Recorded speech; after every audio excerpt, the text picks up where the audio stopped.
hadir dalam majelis yang luar biasa ini bersama istri. Jadi rencana kemarin sesungguhnya kami akan sowan ke majelis ini bertiga dan berempat bersama drivernya. Tapi rupa-rupanya Gusti Allah berkehendak lain.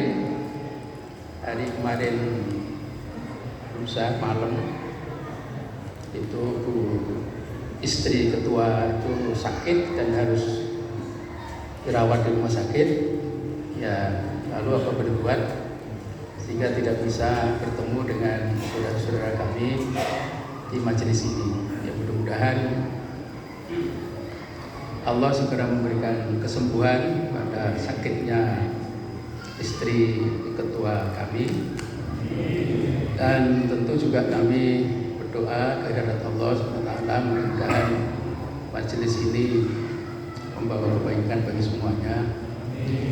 Usia 100 tahun itu bukan waktu yang pendek, tapi mudah-mudahan semakin luas menebar kebaikan untuk semuanya. Yang saya kira yang saya sesungguhnya ya bukan apa-apa, bukan siapa-siapa. Saya pengawal sesungguhnya, ya, pengawal ketua kami. Tapi hari ini saya mengawal drivernya ketua kami.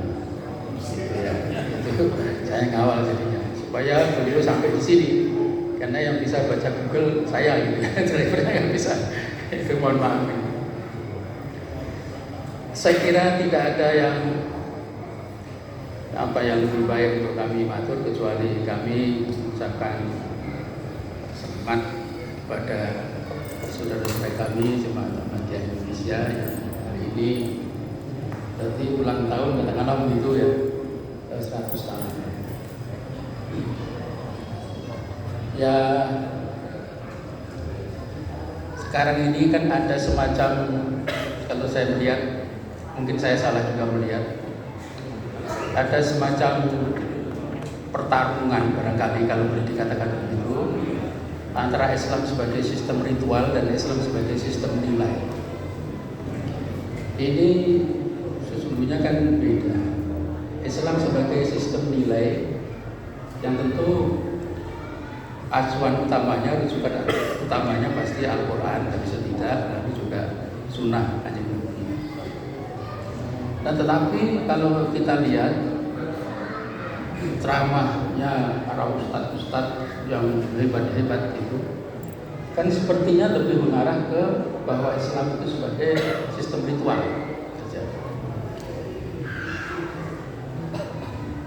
Sehingga orang merasa, katakan ini sekedar contoh.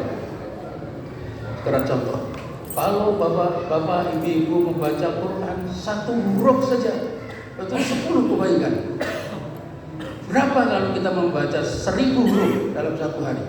Paling 10 minimal kebaikan. Cuma tidak pernah diterangkan kebaikan seperti apa ya, yang konkret diterima oleh pembaca itu. Karena kalau bagi kami, ini mohon maaf juga,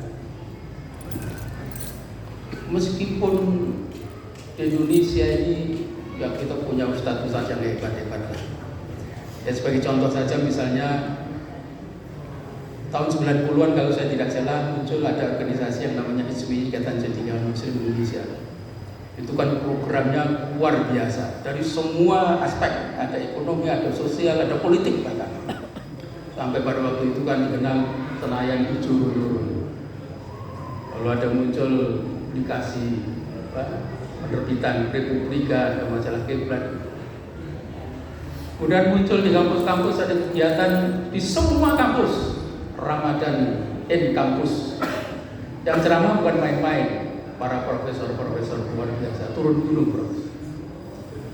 Tapi sepertinya nggak punya pengaruh yang signifikan dari segi sosial, dari segi politik misalnya. Bahkan sejak tahun, kalau pemilu pertama itu tahun 55, kayaknya Partai Islam itu belum pernah menang. Dan perolehan persentasenya itu kecil dibandingkan yang partai-partai lain.